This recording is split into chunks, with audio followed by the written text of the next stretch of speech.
Hello दोस्तों, बहुत बहुत स्वागत है आपका हिंदी मीडियम की इस नंबर 1 चैनल होम क्लासेस में। जैसा कि जानते हैं, मेरा नाम सुनील चौधरी है। हम लोग पिछले टॉपिक में सिर्फ एक पार्ट 1 की स्टार्ट किए थे, हेलो एल्केन। आज की क्लास में पिछले होमवर्क के साथ हम लोग बात करेंगे क्या, पार्ट 2 हेलो एरीन।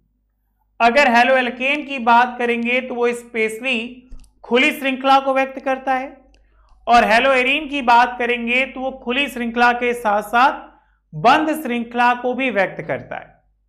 ठीक है ना। अगर हम बात करें 2021-22 की परीक्षा में अवश्य आएंगे ये प्रश्न, इन्हें ध्यानपूर्वक पढ़े एवं याद कर लें। अगर पाना हो 95% के ऊपर तो वीडियो को बच्चा जरूर देखिएगा, 100% इससे संबंधित क्वेश्चन आएंगे। तो चलिए हो जाइए तैयार, निकाल लीजिए कॉपी पेन। हम लोग पिछली क्लास के कुछ टॉपिकों से आगे बढ़ेंगे। अगर पिछले क्लास की टॉपिक को देखा जाए तो सबसे पहली टॉपिक थी हमारी होमवर्क में, क्या होता है जब, क्या था, 2 ब्रोमो एल्कोहलिक क्वेच के साथ गर्म करिए। यही आपका था होमवर्क है, होमवर्क यही था ना। आइए इसको सॉल्व किया जाए। 2 ब्रोमो ब्यूटेन को एल्कोहलिक क्वेच के साथ गर्म करिए। तो हम क्या पाएंगे कि जब हैलोजनीकरण के फलस्वरूप हमेशा ब्यूटीन प्राप्त होगा। जैसे 2 ब्रोमो ब्यूटेन 1 2 3 और 4, दूसरे नंबर पे बी आ रहा है तो 2 हो गया, 1 2 3 4 है तो ब्यूट हो गया, सिंगल बॉन्ड है एन हो गया, तो क्या हो गया, 2 bromo butane alcoholic QH. QH का सॉल्यूशन लेंगे जो मुख्यतः एल्कोहल से संबंधित होगा। क्यों? क्योंकि यहां पे OH मेरे बच्चे जानते हैं कि यह एल्कोहल का सब्सटेंस है। इसके साथ इसकी क्रिया कराएंगे तो 100% हमें मिल जाएगा क्या, 2 ब्यूटीन, और साथ ही साथ उत्पाद के रूप में पोटेशियम ब्रोमाइड और H2O भी प्राप्त होगा। ठीक है, एग्जाम में ये इसकी प्रयोगशाला विधि भी है 2 ब्यूटीन को प्राप्त करने की। बताइए बच्चों, क्या इस बात से आप सहमत हैं? तो आप यस सर में आंसर दीजिए, और अगर आपके कोई डाउट्स और सुझाव है तो मुझे जरूर बताइएगा। फास्ट। दूसरा क्या कह रहे हैं, एथिल अल्कोहल को लाल फास्फोरस और ब्रोमीन के साथ गर्म करने पर। एथिल अल्कोहल का फॉर्मूला ये देखिए, इसको बच्चों हम ऐसे भी लिख सकते हैं, C2H5OH। क्या, एथिल अल्कोहल C2H5OH किसके साथ, लाल फास्फोरस, जिसका फॉर्मूला हो गया 2P, और किसके साथ, ब्रोमीन तो बच्चे मेरे जानते हैं Br2। अब क्रिया कराएंगे तो हम पाएंगे हमें मिला क्या, ये देखिए CH3CH2Br, मतलब ब्रोमोएथेन। ठीक है, ब्रोमोएथेन, और साथ ही साथ क्या मिला, H3PO3, मतलब फॉस्फोरिक एसिड्स, मतलब फॉस्फोरिक अम्ल। बताइए बच्चा, इन दोनों पॉइंटों में ऐसी कोई पॉइंट जो आपको बहुत ज्यादा डिस्टर्ब करी या जो आपको ना आए तो बताइए मुझे। अगर आ रही तो यस सर में आंसर दीजिए। फास्ट। जितनी जल्दी करेंगे उतनी जल्दी क्लियर होगा, उतनी जल्दी हम लोग आगे चलेंगे।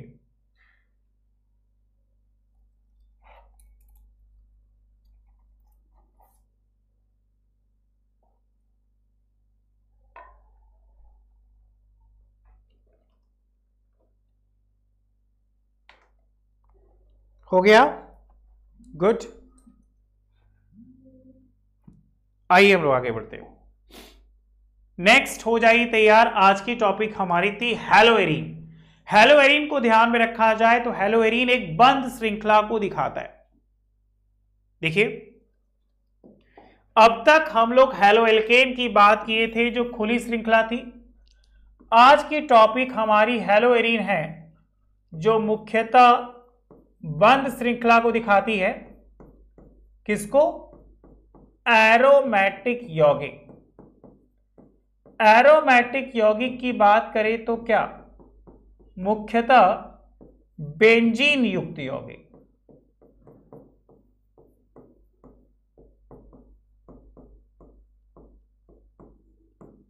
बेंजीन युक्त यौगिक को ही हम कहते हैं क्या? हैलोएरीन। एक छोटे से परिचय को याद करिए। वे एरोमेटिक यौगिक जिनमें हैलोजन परमाणु उपस्थित होते हैं, एरोमेटिक हैलोजन व्युत्पन्न कहलाते हैं। हैलोजन परमाणु के जुड़ने के स्थान या बेंजीन वलय या पाश श्रृंखला के आधार पर एरोमेटिक हाइड्रोकार्बन के हैलोजन व्युत्पन्न को दो प्रकार में बांटा गया। एक पार्श्व श्रृंखला के आधार पर जो मुख्यतः एलिफैटिक भाग को दिखाता है, और दूसरा उसकी नाभिक को जो मुख्यतः बेंजीन वलय को दिखाता है। बताइए, क्या इस बात से आप सहमत हैं?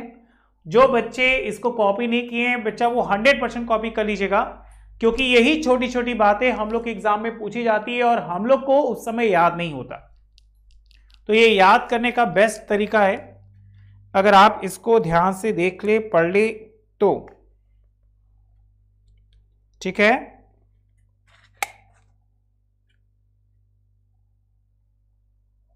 समझ में आ रहा है? अगर इस चैप्टर की बात करें तो हम लोग को हैलोएरीन के नामकरण को ध्यान देना है। एरोमेटिक यौगिक, जैसा कि आपको शुरू में बताएं, जो बेंजीन युक्त यौगिक होते हैं, उनके व्युत्पन्न को देखना है। हैलोजन एरीन में कार्बन और हैलोजन के बंध की प्रकृति को देखना है। एरियल हैलाइड के रासायनिक गुणधर्म, भौतिक गुणधर्म को देखना है। ये वो मोस्ट इंपॉर्टेंट है जो आपको पूरे चैप्टर का सारांश बताएंगे, जो आप छोटी छोटी चीजों को लिखेंगे और यही सारी चीजें हम लोग के सामने बोर्ड एग्जाम में जब आएंगी तो हमें कोई परेशानी नहीं होगी, हम आसानी से उनको कर सकेंगे। कब? जब उन्हें याद रखेंगे तब। बताइए, समझ गए? आ गया? नेक्स्ट, नाभिकीय प्रतिस्थापित हैलोजन यौगिक, जिसे एरियल हाइलाइट कहते हैं। क्या कहते हैं भाई? Aerial highlight.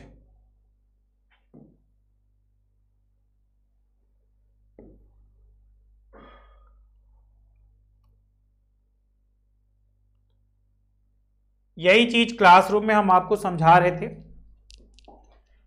कि अगर हम एरियल हाइलाइट को ध्यान दें तो हमने क्या पाया कि वे एरोमेटिक हैलोजन यौगिक जिनके हैलोजन परमाणु सीधे एरोमेटिक वलय, जो सामान्यतः sp2 संकरित होता है, से जुड़े होते हैं, एरियल हाइलाइट या इन्हें बच्चा हैलोएरीन के नाम से जानते हैं। अगर एरियल हाइलाइट होगा तो इसका सामान्य सूत्र होगा ArX। यहां AR आर्गन से संबंधित नहीं, यहां AR एरिल से संबंधित है। ये उसका श्रेणी संरचना। दोस्तों, अगर आप एक स्टूडेंट हो तो आप सभी के लिए गुड न्यूज़ है। ये व्हाट्सअप नंबर आप ध्यान से देख लो, 8400 400 400। इसको अपने व्हाट्सअप पे सेव कर लो, क्योंकि आप जब भी पढ़ाई करते हो तो आपको डाउट आता है मैथ, फिजिक्स, केमिस्ट्री, बायोलॉजी, तो अब आपको टेंशन लेने की जरूरत नहीं है। आपको जब आप पढ़ रहे हो, जो भी क्वेश्चन आपका फंस रहा है, सबसे पहले ये नंबर आप सेव कर लो। सेव करने के बाद जो भी क्वेश्चन में प्रॉब्लम आ रहा है, ठीक है, उस क्वेश्चन का अच्छे से फोटो खींचो, फिर जो भी क्वेश्चन आपको चाहिए उसे अच्छे से क्रॉप कर लो। ठीक है, जैसे ही क्रॉप करके आप इसका फोटो इस व्हाट्सएप पे भेजोगे, आपको तुरंत वीडियो सॉल्यूशन आपका बिल्कुल फ्री ऑफ कॉस्ट मिलेगा। अगर आप क्लास 6 से 12 तक स्टूडेंट हो, IIT JEE या नीट की तैयारी करो, या फिर आप CBSE, यूपी, बिहार, महाराष्ट्र किसी भी बोर्ड के स्टूडेंट हो, तो आपको जिस भी सब्जेक्ट में प्रॉब्लम आ रहा है उसका फोटो सिर्फ आपको भेजना है, आपको तुरंत उसका वीडियो सॉल्यूशन मिलेगा। डिस्क्रिप्शन में लिंक प्रोवाइड किया है, आज ही आप इस नंबर को सेव कर लो, ताकि जब भी आप पढ़ाई करो, क्योंकि अभी बोर्ड एग्जाम तो नज़दीक है, आप अच्छे से पढ़ाई कर रहे होगे तो जो भी प्रॉब्लम आएगा आप बिल्कुल फ्री में उस सॉल्यूशन का आंसर पा सकोगे। ठीक है, तो डिस्क्रिप्शन में लिंक है, जाकर सेव करो और अपने डाउट को पूछो। आत्मक श्रेणी ग्रुप है और एयर को हम फेनिल के नाम से भी कहते हैं। फेनिल या किसी एरिल वलय को प्रदर्शित करता है, जैसा कि आपके सामने है। हमने पाया कि बेंजीन के वलय में, इसको मैं ऐसे भी दिखा सकते हैं, हम HCl के साथ प्रवाहित करने पर इसके इस पोजीशन पे Cl आ गया, तो ये हमारा हो गया क्या, क्लोरोबेंजीन। सिर्फ ऐसे होता तो इसे बच्चों हम लोग बेंजीन कहते, लेकिन यहां पे क्या हो गया, Cl लग गया, तो ये हो गया हमारा क्लोरोबेंजीन। यहां पे बच्चों हम Br लगा दे रहे तो ब्रोमोबेंजीन, यहां F लगा दे रहे तो फ्लोरोबेंजीन, यहां पे CH3 और यहां पे Cl लगा दे रहे। ध्यान से, तो Cl किस पोजीशन पे, ऑर्थो पोजीशन पे, इस पोजीशन को ऑर्थो कहते हैं। तो क्या हो गया, 2 क्लोरो CH3 है तो टालुइन हो गया, या ऑर्थो क्लोरो टालुइन। मतलब अगर सिर्फ ये ऐसे होता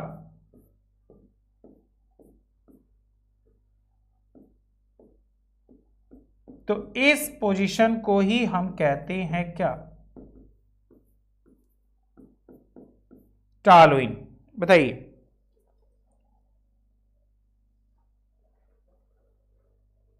क्या इस बात से आप सहमत हैं?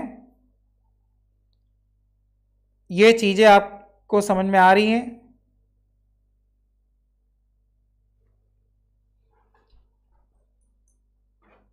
आगे बढ़ा जाए।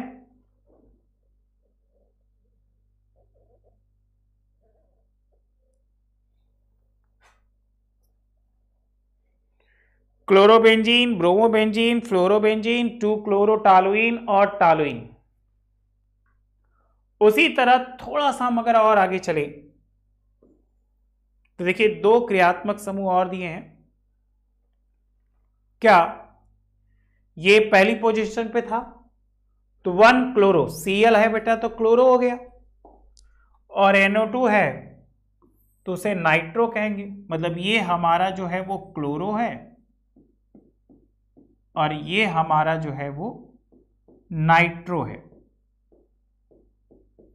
तो क्या कहेंगे, 1 क्लोरो, क्योंकि ये फर्स्ट पोजीशन पे था, ये सेकंड पोजीशन पे है, 2 नाइट्रो और ग्रुप का नाम बेंजीन, तो क्या हो गया, 1 क्लोरो 2 नाइट्रो बेंजीन। ये पोजीशन हमारा ऑर्थो है, तो इसे हम ऑर्थो क्लोरो नाइट्रो बेंजीन भी कह सकते हैं। यहां साफ साफ दिख रहे, पहले और दूसरे पोजीशन पे सिर्फ Br है, तो क्या हो गया, 1 2 2 है। अगर कोई चीज 2 बार होती है तो उसे डाई कहिएगा, अगर कोई चीज 3 बार हो तो बच्चों उसे ट्राई कहिएगा,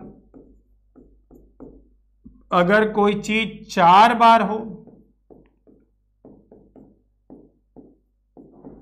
तो उसे टेट्रा कहिएगा, अगर कोई चीज 5 बार हो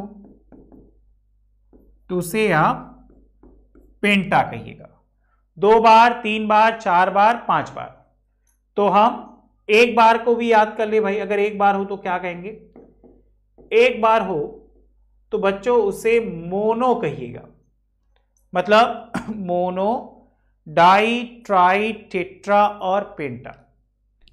तो इस तरह आपके हो गए क्या, ये आइए,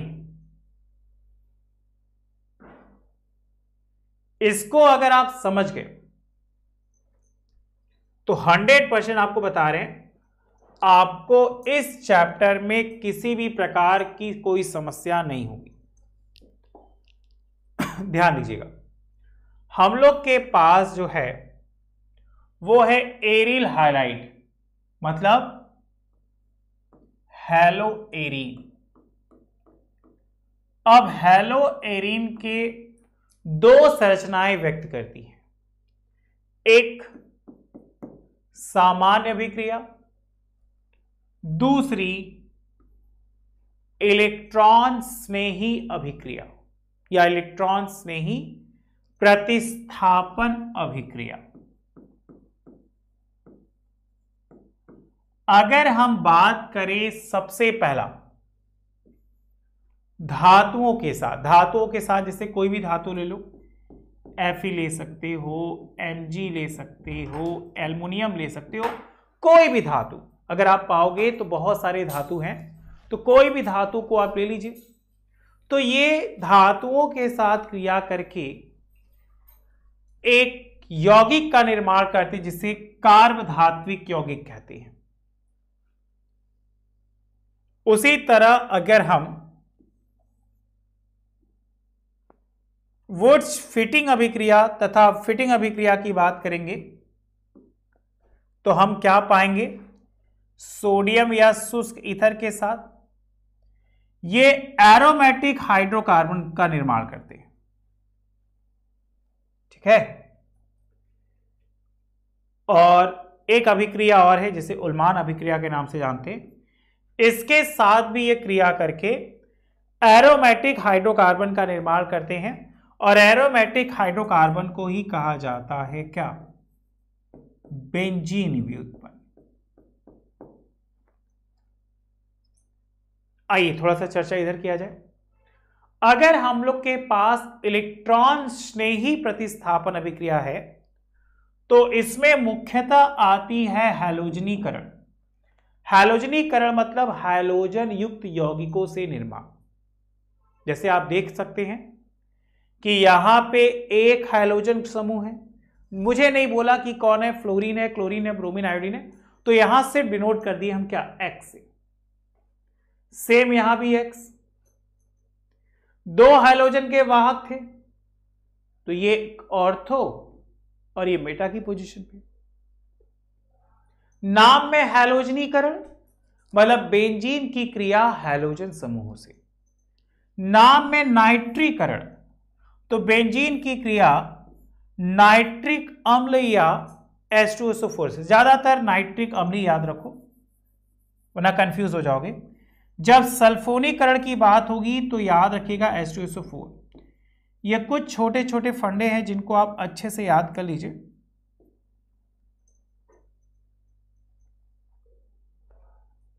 ठीक है, समझ में आ रहा है?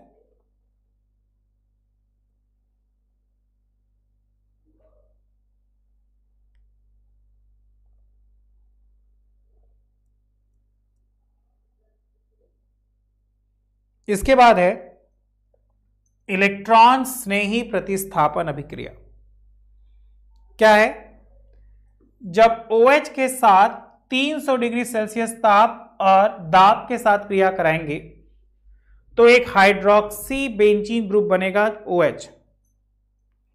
उसी प्रकार जब CN के साथ अभिक्रिया कराएंगे तो बेंजीन के साथ ये ग्रुप बनाएगा साइनाइड। जल्दी से इसको ऐसे ही फ्लो चार्ट है, इसको ऐसे ही कॉपी कर लीजिए।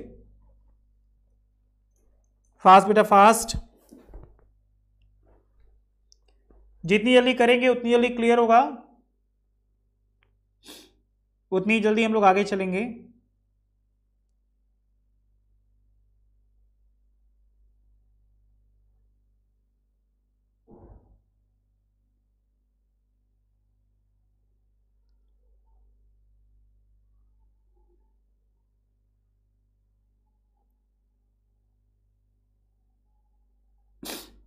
फास्ट बेटा,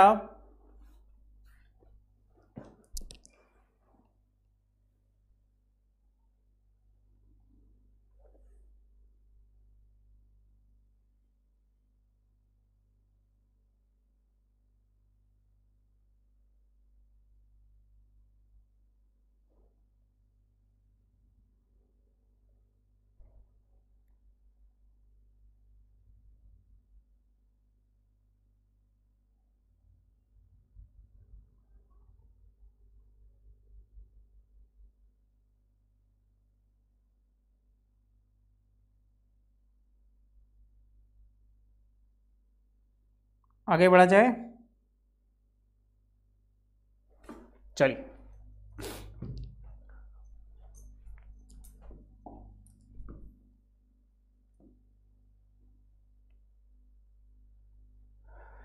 देखिए बेटा, अगर हम नाभिक स्नेही को ध्यान दें तो हमने पाया था नाभिक स्नेही के कुछ पार्ट, जैसे हाइड्रोक्साइड के साथ दिख रहा होगा आपको,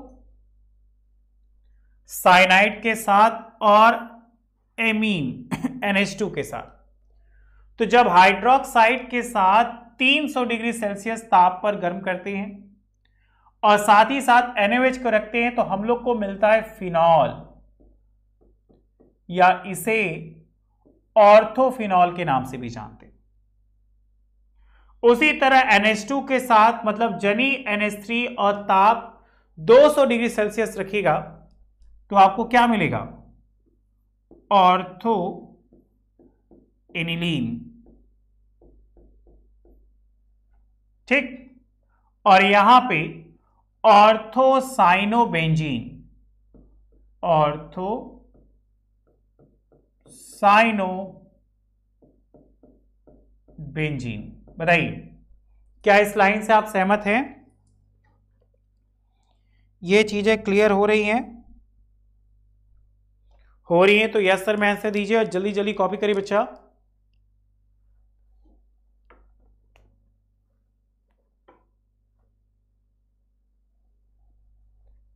जितनी जल्दी करेंगे उतनी जल्दी क्लियर होगा, ज्यादा नहीं, बस थोड़ा सा है।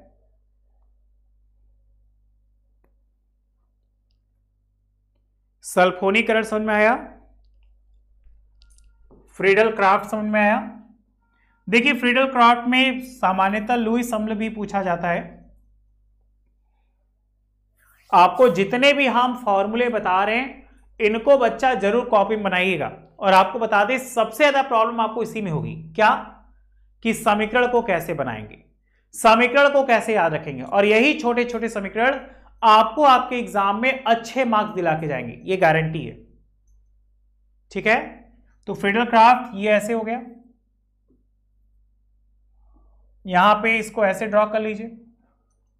ये जो ग्रुप है वो बेंजीन का वलय है, ऊपर हाइड्रोजन यौगिक है और नीचे जो R शो कर रहा है वो आपका एल्कील समूह है।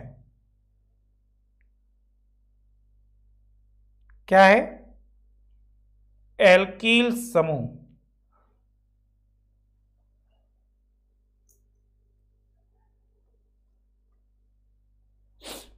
आगे फ्रीडल क्राफ्ट एल्कलीकरण, जिसे RCOX लुईस अम्ल के नाम से भी जानते हैं। तो हमने क्या पाया, यहां पे X एक मुख्य धातु है और दूसरा जो है वो एक अल्प यौगिक है। ये मुख्य है, ये हमारा अल्प है, और लास्ट है हमारा क्लोरल से अभिक्रिया। तो जब हमारे पास क्लोरल मतलब CCl3CHO, ये हमारा क्लोरल यौगिक है, इससे क्रिया कराते हैं तो हमें मिलता है डाइक्लोरो डाइफेनिल ट्राइक्लोरोइथेन, जिसे शॉर्टकट में DDT के नाम से जानते हैं, ठीक है। Dichloro diphenyl ट्राइक्लोरोइथेन।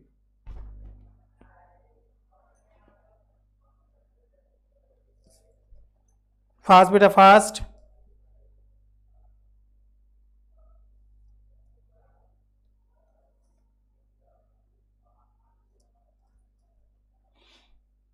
आगे चलते हैं ना, बस एक टॉपिक और है, उसके बाद ये चैप्टर खत्म। उम्मीद करते हैं आपको अच्छे समझ आया होगा। और आप कहोगे सर क्या बात है, आप आज इसी टॉपिक को ज्यादा प्रेफरेंस किए। तो बेटा आपके एग्जाम में इसी से 5 से 7 नंबर के क्वेश्चन आ रहे हैं। क्या होता है जब सबसे पहला ही क्या है, क्या होता है जब सबसे पहला ऑर्थोक्लोरोटालुइन की क्रिया हम पोटेशियम परमैंगनेट या सल्फ्यूरिक अम्ल से कराते हैं तो देखिए भाई, किससे? ऑर्थोक्लोरो टॉलुइन से क्रिया KMnO या H2SO4 से कराएंगे तो क्या होगा? अब सबसे पहले याद होना चाहिए फॉर्मूला, जो हम लोग को याद ही नहीं रहता। ऑर्थोक्लोरोटॉलुइन, ये हो गया ऑर्थोक्लोरोटॉलुइन।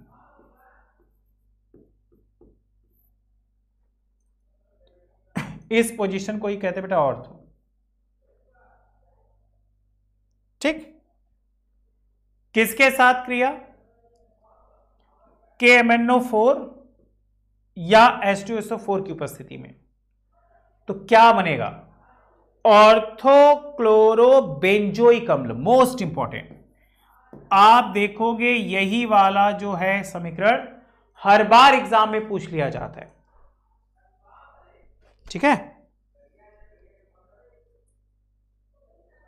क्या बन गया भाई? ऑर्थोक्लोरोटॉलुइन की क्रिया से क्या बना? ऑर्थोक्लोरोबेंजोइक अम्ल। क्वेश्चन यही था, ऑर्थोक्लोरोटॉलुइन की क्रिया जब पोटेशियम परमैंगनेट से कराएंगे तो क्या बनेगा? तो ऑर्थोक्लोरोबेंजोइक अम्ल बनेगा। दूसरा, एनीसॉल की क्रिया ब्रोमीन जल से कराई जाती है। अब सबसे पहले आपको याद रखना होगा एनीसॉल का समीकरण, जो बहुत इजी है। देखिए, हम लोग के पास है कि अब क्या? एनीसॉल।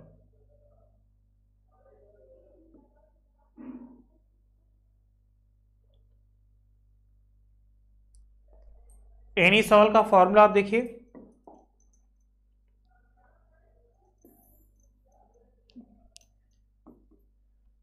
इसका आंसर हो गया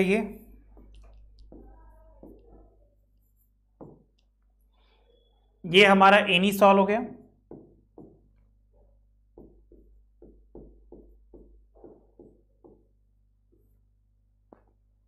जिसको हम ऐसे भी लिख सकते हैं C6H5OCH3।